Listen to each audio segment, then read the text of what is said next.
Jumpa lagi bersama Cocot Pedal ya Mok. Kita akan melanjutkan alur cerita dari Liun, yaitu debat ke-13. Langsung saja. Makan coklat bikin sakit perut, dan beolnya cerah-cerit. Cerut. Pada part kali ini kita diperlihatkan Liun yang memandangi Nerentoya dari bawah, dan ia pun berkata, "Nerentoya, sudah kuduga itu adalah kau. Apapun yang kau rencanakan, jangan lakukan itu." Lalu Nerentoya pun menjawab, "Meskipun kau sudah melupakannya, aku akan tetap melakukannya demi apa yang pantas kau dapatkan." Dan ia pun langsung melompat dengan cepat menghilang dari atas genteng itu. Di sana Liun pun berkata, wanita bodoh ini tidak akan mendengarkan nasihatku ya." Sambil terlihat beberapa orang yang berlarian dengan cepat. Ternyata mereka adalah pasukan 6 pintu yang mengepung Liun bersama Jenggot di sana. Lalu Jenggot pun berkata, "6 pintu ada di sini, semuanya cepat mundur." Lalu di sisi pasukan 6 pintu itu pun berkata, "Jangan biarkan mereka kabur, kepung mereka." Sambil mereka pun mengepung si Jenggot bersama Liun itu. Lalu seseorang penjaga di sana pun berkata, "Master Chen-hai, Master Ucrit membawa sekelompok orang untuk menangkap pengkhianat yang lainnya. Apa yang harus kami lakukan untuk mereka berdua?" Sambil Jenggot itu pun melirik ke arah Liun, dan ia pun bergumam, "Yang kulakukan sekarang semua yang bos inginkan untuk bisa hidup tenang dan damai bersama istrinya. Jika aku melakukan sesuatu, identitasnya akan terbongkar."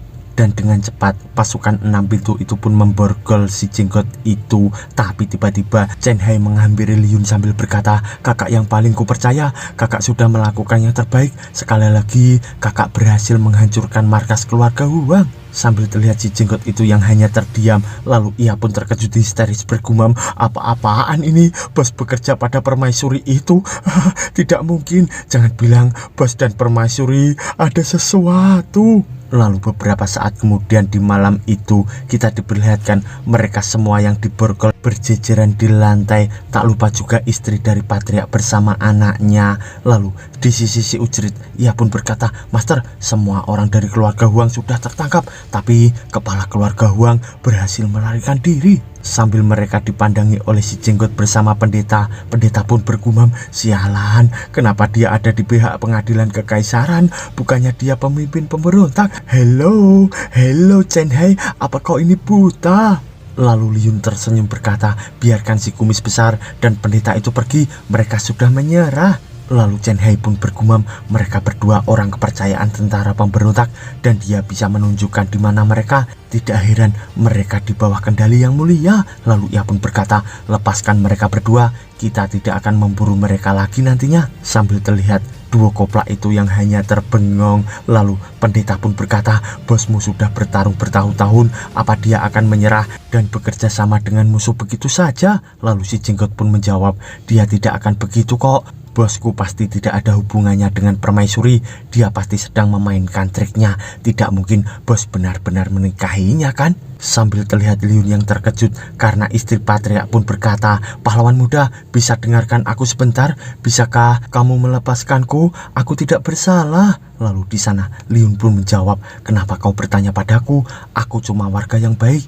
Kita tidak ada hubungan keluarga. Apa hakmu memintaku meminta permohonan maaf untukmu?" Lalu istri Patriark itu pun berkata, "Kalau begitu bagaimana kalau aku jadi istrimu? Kita akan jadi keluarga dan semuanya akan baik-baik saja." Sambil ia merayu Liun di sana, dan kita diperlihatkan Liun Chen-hai bersama si Ucrit yang hanya terbengong terkejut, dan kita diperlihatkan juga duo koplak itu yang terkejut juga, dan ia pun bergumam, ini jackpot, cantik dan mulus." Tapi Liun di sana pun berkata, "Hormati dirimu bibi, aku ini sudah menikah." Lalu istri Patriark itu pun berkata, "Aku mau kok jadi yang kedua, bukannya itu bagus?" Sambil ia memasang wajah imutnya itu. Lalu ia pun bergumam, pria muda ini sepertinya tidak tahan godaan." Tapi tiba-tiba Liun pun berkata, "Lupakan, aku tidak tertarik." Sambil terlihat istri Patriark itu yang terkejut. Lalu ia pun dibawa oleh para pengawal itu sambil berkata, "Tunggu, aku tahu cara menjalankan segel giok. Bolehkah aku menukarnya dengan nyawaku, Tuan?" Lalu tiba-tiba Liun pun mendekatinya sambil berkata, "Bisa kita bicarakan?" Dan istri Patriark itu pun berkata, "Aku akan memberitahumu, tapi kamu harus memastikan keselamatanku dan anak kepala keluarga ini." Lalu dari belakang Chen Hai pun berkata, jika laporanmu benar, maka kau sudah memiliki kontribusi yang cukup besar. Dan Liun di sana pun bergumam, anak kepala keluarga Huang. Sekarang aku mengerti kenapa kepala keluargamu mencoba menipuku. Dan di sana istri Patria itu pun berkata, darah bangsawan tuan. Untuk menjalankan segel giok, kamu perlu darah bangsawan atau kamu tidak akan bisa mengaktifkannya. Sambil Liun di sana pun bergumam, kedengarannya itu seperti masalah. Aku tidak mengira kalau kuncinya adalah permaisuri sendiri. Dia adalah musuhku. Tidak ada cara bagaimana aku bisa selalu di sisinya dan melindunginya setiap saat kan. Malang sekali. Setidaknya target mereka itu permaisuri, bukan istriku. Sambil terlihat Chen Hai di sana yang bergumam juga dengan mempercayakan dia di sisi permaisuri. Aku tidak perlu khawatir tentang apapun.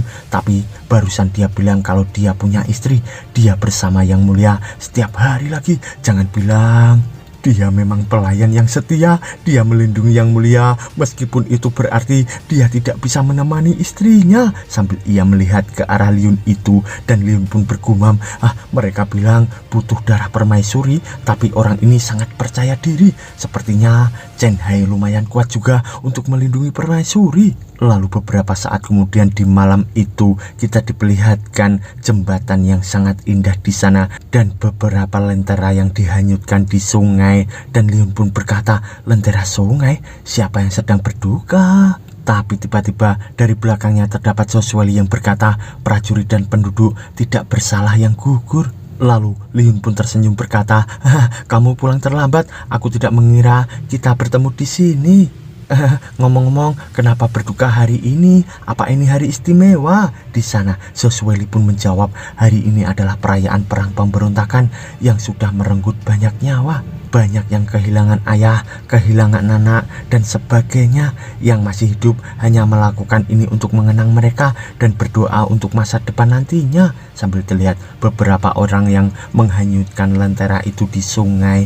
Lalu Liun pun berkata, benar sekali. Perang itu terjadi karena keegoisan seseorang yang bertarung demi kekuasaan, dan yang terluka karena itu pada akhirnya adalah para penduduk. Lalu ia pun bergumam, aku mengerti bagaimana perang yang sebenarnya. Itulah sebabnya aku memilih pergi. Lalu Liun pun berkata lagi, tidak usah khawatir, ada aku. Tidak akan kubiarkan ada bencana menimpa kita. Dan Sosweli pun menjawab, konyol, aku yang seharusnya melindungimu. Dan di sana Liun pun tersenyum berkata, siapa bilang istriku yang terbaik? Contohnya hari ini ada wanita cantik yang mau menjadi istri keduaku, tapi langsung saja ku tolak. Lalu Sosweli pun tersenyum berkata, dia punya selera yang mengerikan. Bagaimana dia bisa menyukaimu? Liun pun menjawab, kamu bilang seleranya mengerikan, bukannya itu berarti kamu juga seperti itu? Lalu Sosweli pun berkata, aku tidak punya selera yang mengerikan. Aku tahu sejak pandangan pertama, dirimu ya dirimu, bodoh. Kamu tidak kelihatan cerdas sampai kamu tidak sadar kalau aku menipumu. Sambil terlihat Liun di sana yang berpikir, dan ia pun berkata, bukannya kamu bilang dia menyukaiku karena seleranya mengerikan? Lalu Sosweli pun menjawab, kamu bodoh ya, aku tertawa karena dia buta. Kamu kan sudah jadi milikku dari dulu sayang. Sambil ia tersenyum manis di hadapan Liun itu. Lalu beberapa saat kemudian taman istana dari kerajaan Sosweli. Lalu Chen Hai pun berkata, Yang Mulia, atas kerjasama dan kepemimpinan Anda yang sangat cemerlang, semuanya kecuali kepala keluarga Huang sudah tertangkap. Menteri Kesejahteraan dan Strategi sangat mengagumi Anda. Sambil Chen Hai di sana pun bergumam, Anda memang pantas sebagai permaisuri kami yang bisa menemukan di mana keluarga Huang bersembunyi dan langsung mengirimkan orang kepercayaan saya untuk menghancurkan mereka. Lalu Sosweli pun berkata, kalau begitu apa kamu mendapatkan beberapa petunjuk? Dan ia pun bergumam, Chen Hai, kenapa dia memberikan semua pujian itu? Aku bahkan ingin memujimu. Lalu Chen Hai pun menjawab, mereka sudah mengatakan tentang mekanisme cara mengaktifkan segel giok adalah darah Yang Mulia, dan kepala keluarga Huang masih dalam pencarian. Apa masih ada masalah tentang pembukaan altar ke ruangan leluhur besok? Dan Sosweli pun menjawab, bukankah itu waktu yang sempurna? Karena aku target mereka akan langsung menemuiku. kita bisa membunuh semua parasit yang membahayakan itu sekaligus membasmi mereka semua. Lalu beberapa saat kemudian di malam itu kita diperlihatkan bangunan yang sangat megah. Ternyata itu adalah Patria bersama Narentoya dan lainnya. Dan di sana si buta pun berkata besok adalah hari permaisuri jalang itu membuka altar leluhur dan berjalan melewati jembatan. Kamu dan orang-orang dari keluarga Huang akan dibagi ke dalam 2 tim dan menghalangi jalan permaisuri baru itu. Apa kamu sudah paham semua rencananya? Lalu di sana Narentoya pun berkata, apa kau penasehat militer jalang itu? Bagaimana kalau permaisuri tidak ada di jembatan besok dan semua itu hanyalah tipuan? Lalu si buta pun menjawab, Nona, kamu pasti bercanda. Banyak orang yang akan bercampur aduk di tim altar leluhur dan memastikan kalau dia benar-benar sampai ke jembatan. Yang harus kalian lakukan hanya berada di lokasi spesifiknya dan tunggu sinyal dari kami. Lalu Narentoya pun berkata lagi, sangat aneh dan misterius. Jika temanku tidak menyarankanmu, aku tidak akan bekerja sama denganmu. Lalu si buta pun berkata, terima kasih Nona atas kepercayaanmu. Tolong yakinlah kita punya target yang sama. Sambil terlihat Narentoya bersama Saihan pergi dari sana dan ia pun berkata, aku akan mempercayaimu kali ini. Kalau kau berani berbohong padaku, kau tidak hanya akan menjadi orang buta. Lalu dari belakang si buta, Patria pun berkata, keluarga Huang menderita kerugian besar hari ini. Apa rencana kita akan berhasil? Dan si buta pun menjawab, jangan khawatir, sudah ada jebakan. Yang harus kita lakukan hanya menunggunya memakan umpan. Lalu di sisi Saihan bersama Narentoya, Saihan pun berkata, orang itu selalu memberiku perasaan aneh. Lalu Narentoya pun berkata, hanya hantu yang akan percaya hal seperti itu. Aku tidak mengerti jalan pikiran mereka. Dan Saihan di sana pun berkata, menyedihkan sekali, pemimpin kita ini lumayan kuat. Jika dia mau ikut serta, mungkin sekarang kita tidak akan mengalami kesulitan seperti ini. Lalu Narentoya pun bertanya, bagaimana dia bisa jadi pemimpin kita? Bukannya kamu tidak terbiasa merendah padanya? Lalu Saihan dengan keringat dingin pun menjawab, bagaimana bisa begitu? Aku sudah sangat dipukuli olehnya. Jujur, benar, bagaimana dia bisa jadi sangat kuat? Lalu Narentoya pun menjawab, sebenarnya dia awalnya tidak begitu kuat. Sambil ia membayangkan di sana. Lalu ia pun berkata lagi, saat aku mengenalnya dari dulu, dia terlihat lebih kecil dariku. Saat itu dia tidak bisa bertarung melawan ribuan orang sekaligus. Waktu dia pergi bertarung, dia selalu pulang dengan tubuh penuh luka. Tapi dia tidak mudah menyerah. Dia selalu mengatasi rasa sakitnya dan tidak pernah berhenti untuk menjadi lebih kuat.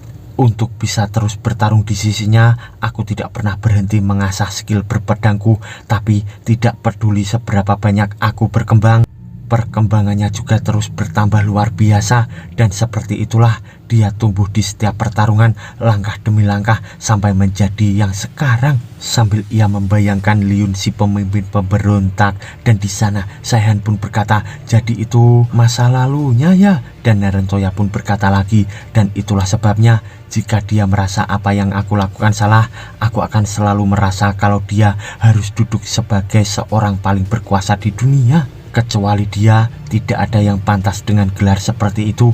Permaisuri itu bisa duduk di kursinya hanya karena dia lahir dari keluarga yang mapan. Sambil beberapa saat kemudian kita diperlihatkan kediaman Liun. Dan di sana Liun pun sedang tidur bersama Josueli. Dan Liun pun berkata, pikiranmu kosong, apa kamu mengkhawatirkan sesuatu sayang? Jangan khawatir, aku selalu ada di sisimu dan melindungimu. Lalu Josueli pun berkata, tidak banyak kok, pikiranku hanya seperti sedikit kacau. Misal, apa yang akan kamu lakukan kalau aku menghilang besok? Lalu sambil tersenyum, Liun pun berkata, jangan mengatakan hal yang buruk begitu. Yang seperti itu tidak akan pernah terjadi. Lalu Josueli pun memalingkan wajahnya sambil berkata, iya, aku cuma terlalu banyak berpikir. Anggap saja tadi aku tidak bilang apapun. Lalu tiba-tiba Josueli pun dirangkul oleh Liun di sana. Dan Josueli pun berkata, ayo istirahat, besok aku tidak mau bangun terlambat. Dan ia pun bergumam, aku harus bangun pagi untuk pergi ke ruangan leluhur besok. Dan Liun pun berkata, tidak peduli apa yang terjadi, aku tidak akan membiarkanmu meninggalkanku. Jika kamu menghilang, aku akan mencarimu. Meskipun itu berarti aku harus melempar seluruh kota atau membakar seluruh dunia ini menjadi abu. Sambil ia berbicara dengan Soswelly itu, dan Soswelly pun tersenyum berkata, kalau begitu untuk melindungi dunia, aku tidak boleh menghilang. Dan ia pun bergumam, besok pasti berjalan lancar, sambil ia memikirkan perayaan yang akan dihadirinya besok. Lalu beberapa saat kemudian di pagi harinya kita diperlihatkan rombongan tandu dari Kaisar Soswelly, dan di sana Liun pun memandanginya sambil berkata, aneh, tadi malam Soswelly aneh sekali, tapi akhirnya dia keluar rumah pagi-pagi dan bilang kalau ada sesuatu yang harus dia urus. Ada acara di ruangan leluhur permaisuri hari ini. Jalan ini terlalu berbahaya sekarang. Kalau itu aku, hari ini akan jadi kesempatan terbaik untuk mendapatkan darah permaisuri. Aku pasti tidak akan melewatkannya. Kemanapun Soswelly pergi, kuharap dia menjauh dari tempat ini. By the way, ia nggak tahu kalau itu adalah Soswelly yang jadi kaisar ya Momo. Sambil kita diperlihatkan Nerentoya bersama Sehan. Di sana Sehan pun berkata, laporan mereka sudah dikirim, mereka sudah melihat permaisuri itu pergi ke jembatan. Sambil kita diperlihatkan di tempat lainnya beberapa anggota dari Nerentoya yang menghabisi pasukan 6 pintu, dan di sana ia pun berkata, saatnya kita dan keluarga Wang bertindak. Kami siap beraksi menunggu sinyalmu. Sambil kita diperlihatkan beberapa orang yang menyamar menggunakan caping di antara masyarakat itu. Lalu di sisi Saihan, ia pun berkata, apa kita harus menunggu? Dan Nerentoya pun hanya terdiam. Lalu ia pun berkata, saatnya menyerang sekarang. Sambil ia membuka jubahnya itu, dan di sana ia pun berkata lagi, ayo bunuh permaisuri. Dan kita diperlihatkan beberapa orang yang mengarah ke arah tandu permaisuri Soswelly, dan di sana terdapat suara bacokan dan hantaman yang sangat keras. Ternyata senjata-senjata itu pun diarahkan ke arah tandu dari Soswelly. Lalu seseorang pun berlari berkata, mereka membunuh orang-orang, ayo kita menjauh. Sambil terlihat Liun di sana yang menatap tajam, dan ia pun bergumam, perasaanku tidak enak, apa hal buruk terjadi? Sambil kita diperlihatkan tandu itu yang sudah tertembus oleh beberapa senjata, dan di sana Nerentoya pun mendatangi tandu itu sambil berkata, pergi dan dapatkan darah permaisuri jarang itu. Lalu anak buahnya pun menjawab, serahkan padaku Nona. Sambil terlihat Nerentoya yang melihat ke arah belakang, ternyata terdapat Liun yang mendekatinya. Nerentoya pun berkata, tentu saja kau datang juga kan? Dan di sana Liun pun memandangi Nerentoya itu, dan Nerentoya pun berkata lagi, kau mau nyuruhku berhenti, kenapa kau tidak bergerak? Tapi tiba-tiba dari belakangnya terdapat Soswelly yang berkata, bodoh, wanita itu benar-benar berbahaya, kita harus lari dan bersembunyi jauh-jauh. Sambil terlihat Nerentoya yang hanya terbengong, lalu Liun pun berkata, oh kamu di sini, aku mencarimu sayang. Sambil Soswelly pun menatap tajam ke arah Nerentoya, dan ia pun bergumam, aku tadi bersembunyi di tempat yang aman, tapi si bodoh ini malah datang kemari, membuatku harus keluar dan membawanya kembali. Lalu Nerentoya di sana pun hanya terbengong, dan ia pun berkata, hah, kenapa dia di sini? Kenapa mereka saling kenal? Sambil kita diperlihatkan beberapa anak buah Nerentoya itu yang di dekat tandu, dan ia pun berkata, apa yang terjadi? Kenapa di sini kosong? Tidak ada orang di sini. Sambil mereka semua pun terbengong memandangi tandu itu yang kosong, dan tiba-tiba terlihat sebuah tebasan yang sangat dahsyat. Ternyata tebasan itu pun mengarah ke arah Nerentoya. Sambil terlihat Nerentoya yang menangkis tebasan itu menggunakan pedangnya, dan dari depan Nerentoya terdapat seseorang yang berkata, bodoh, kalian masuk ke dalam jebakan kami. Ternyata itu adalah Chen Hai, dan ia pun berkata, kepung mereka, bunuh semua pemberontak yang kalian lihat. Sambil mereka semua pun menyerang ke arah Nerentoya, dan kita diperlihatkan Nerentoya di sana yang menatap tajam, dan ia pun berkata, sialan, beraninya mereka menjebakku balik. Apa pengikut orang buta itu lebih buta darinya? Mereka bahkan tidak tahu kalau tandunya kosong. Pergi, bunuh semua pejabat bajingan itu. Sambil ia memerintahkan anak buahnya untuk membunuh pasukan dari Chen Hai itu, dan kita diperlihatkan mereka yang sudah bertempur antara pasukan 6 pintu bersama pasukan Nerentoya. Sambil terlihat Liun bersama Soswali yang memandangi pertarungan itu, Liun pun berkata, "Istriku, lihat ada tontonan yang sulit didapat." Lalu Liun pun bergumam, untungnya aku di sini untuk melindungi Soswali. Aku harus mencari cara untuk mengeluarkan dia dari sini." Lalu Soswali pun berkata, "Iya, jarang sekali sayang." Dan Liun pun menjawab, "Kau tidak takut?" Soswali pun berkata, "Kenapa aku harus takut? Padahal seperti itu." Lalu Liun pun tersenyum berkata, "Oh, aku mengerti." Dan ia pun bergumam, "Sudah kuduga istriku bukan wanita biasa.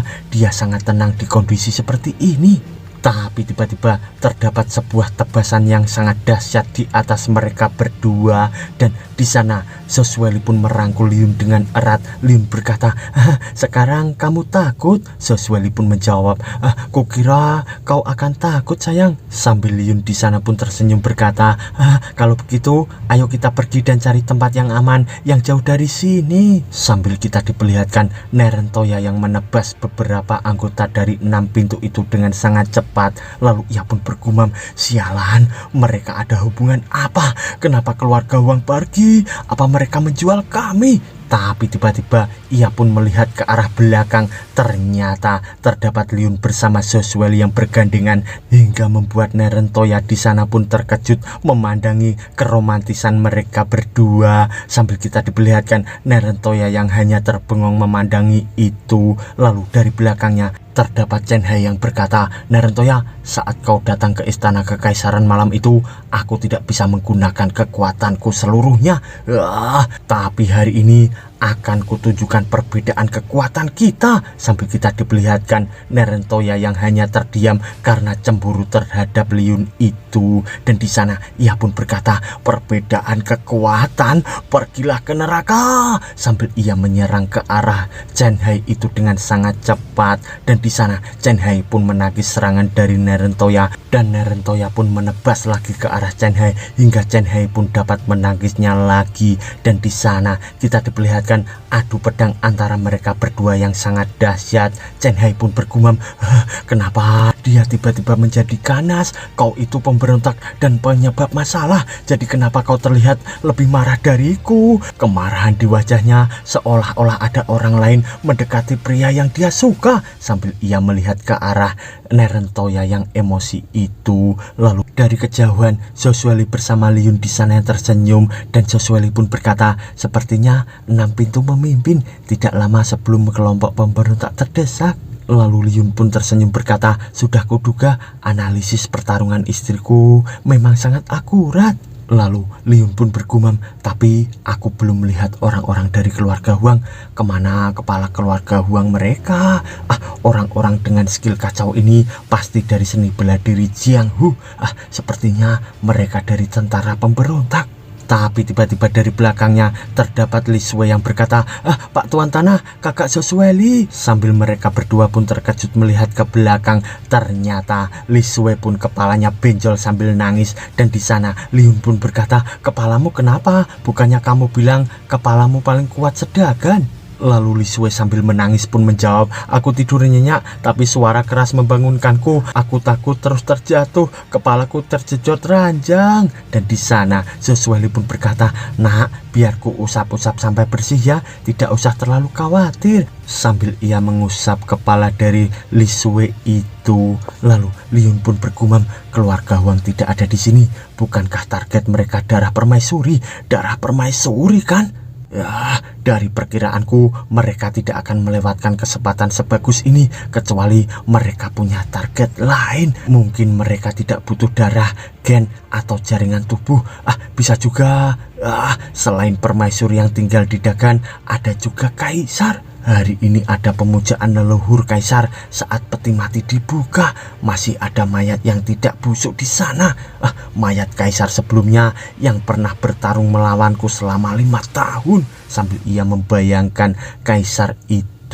Lalu Liun pun bergumam lagi, "Mungkin mayatnya yang akan digunakan sebagai kunci. Itu masuk akal. Semua kekuatan Dagan berkumpul di sini dan mereka tidak bisa meninggalkan permaisuri." Itu artinya makam kaisar sebenarnya ditinggalkan tanpa pengawal dan memberi mereka kesempatan, sambil kita diperlihatkan beberapa prajurit kekaisaran yang dikalahkan oleh anggota dari Nerentoia, dan kita juga diperlihatkan Patriark di sana yang tersenyum. Dan Liyun pun bergumam lagi, dari awal targetnya bukanlah permaisuri, dan bersambung mo.